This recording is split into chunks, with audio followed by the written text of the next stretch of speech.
তো বন্ধুরা, তোমরা সবাই কেমন আছো? আশা করি সবাই ভালো আছো। তো বন্ধুরা, তোমরা অনেকে জানো আমাদের এই ইউটিউব চ্যানেল আমরা কিন্তু প্রাইমারি ইন্টারভিউর জন্য একটা সিরিজ বানাচ্ছি। এই সিরিজটা হবে তোমাদের 2022 সালে যে ইন্টারভিউটা শুরু হয়েছিল সেই ইন্টারভিউ থেকে কেমন ধরনের ভাইভাতে প্রশ্ন করা হয়েছিল, হ্যাঁ, সিচুয়েশন বেস, সেইগুলো আমরা আলোচনা করব।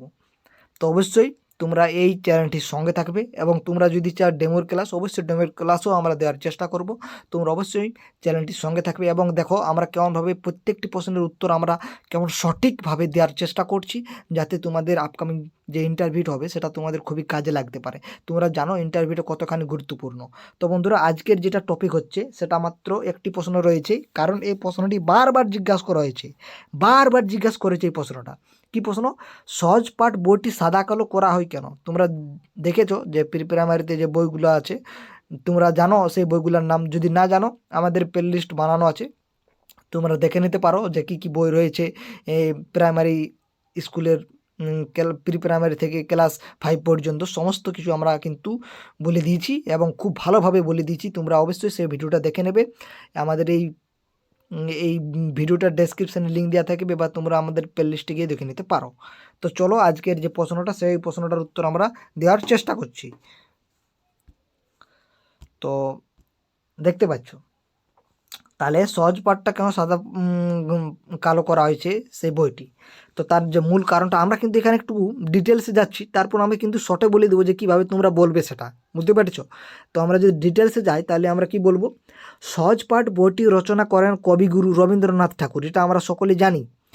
এই বইটির প্রচ্ছন্দ ও অলঙ্করণ করেন নন্দলাল বসু। তোমাদের এখান থেকে প্রশ্ন বলতে পারে যে এই বইটির যে যে যে এঁকেছে বলতে পারো, সেটা কে এঁকেছে? তো সেটা হচ্ছে নন্দলাল বসু। নন্দলাল বসু যখন এই বইটি অলঙ্করণ করেছিলেন তখন তিনি ছবিগুলি সাদা কালো হিসাবেই করেছিলেন। তখন কি করেছিল? সে সাদা কালো হিসাবেই করেছিলেন। পরবর্তীকালে বিশ্বভারতী থেকে যখন এই বইটি প্রকাশ করা হয় তখন তারাও রবীন্দ্রনাথ ঠাকুরের লেখা এবং নন্দলাল বসুর আঁকাগুলি অক্ষুণ্ণ রেখে সাদা কালো রূপেই বইটি প্রকাশিত করেছিল। বুঝতে পারছ? মানে তো প্রথম অনেক দিন আগে কিন্তু এই বইটা লিখেছিল এই সাদা কালো, কিন্তু পরবর্তী ক্ষেত্রেও কিন্তু এই সাদা কালোটাকেই প্রকাশ করা হয়েছিল বিশ্বভারতী থেকে। তারপর কি হয়েছে দেখো, বর্তমানে পশ্চিমবঙ্গে প্রাথমিক শিক্ষা পর্ষদের তরফে প্রাথমিকে প্রথম ও দ্বিতীয় শ্রেণীতে যথাক্রমে সহজ পাঠ প্রথম ভাগ ও সহজ পাঠ দ্বিতীয় ভাগ প্রকাশিত হয়। তাহলে তোমাদের প্রশ্ন করতে পারে যে প্রথম পাঠ এবং সহজ পাঠের যে প্রথম পাঠ এবং প্রথম ভাগ এবং দ্বিতীয় ভাগ সেটা কোন শ্রেণীতে আছে? প্রথম ও দ্বিতীয় শ্রেণীতে আছে। পশ্চিমবঙ্গে প্রাথমিক শিক্ষা পর্ষদ বিশ্বভারতীর অনুকরণে রবীন্দ্রনাথ ঠাকুরের লেখা এবং নন্দলাল বসুর অলঙ্কনকে অক্ষুণ্ণ লেখে তাদের সম্মান যাপন করার জন্য আজও সেই একইভাবে সহজ পাঠ বইটি সাদা কালো হিসেবেই প্রকাশিত করে। বুঝতে পারছো? তাহলে তাদের এই যে নন্দলাল বসু এবং রবীন্দ্রনাথ ঠাকুর, তাদেরকে গুরুত্ব দেওয়ার জন্য কিন্তু তাদের এই লেখাগুলো এখনও পর্যন্ত যেমন লিখেছে সেরকমভাবে সাদা কালোই রেখে তারা বিশ্বভারতী কিন্তু প্রকাশ করেছে। যেখানে প্রাথমিকের প্রতিটি বই রঙিন, তোমরা সকলে জানো, এবং আকর্ষণীয় করে উপস্থাপন করা হয়, সেখানে সহজ পাঠ বইটিকে আজও সে একইভাবে সহজ সরলভাবে সাদা কালো হিসাবে ছোট ছোট ছাত্রছাত্রীদের কাছে তুলে ধরা হয়েছে। তোমরা জানো বর্তমানে যে বইগুলো আছে সবগুলোই কিন্তু রঙিন বই, হ্যাঁ, তোমরা সকলেই জানো। কিন্তু এই প্রথম এবং দ্বিতীয় শ্রেণীতে এই যে সহজ পাঠের যে বইটা, এটা কিন্তু সাদা কালো তোমরা পাবেই পাবে। কারণ কারণ হচ্ছে এই যে নন্দলাল বসু বা রবীন্দ্রনাথ ঠাকুর, তাদেরকে আমাদের সম্মান জানানোর জন্যই কিন্তু এটা আমরা করেছি, বা এই বিশ্বভারতী এটা কিন্তু করেছে এবং পশ্চিমবঙ্গ শিক্ষা পর্ষদ এটা করেছে। বুঝতে পেরেছো?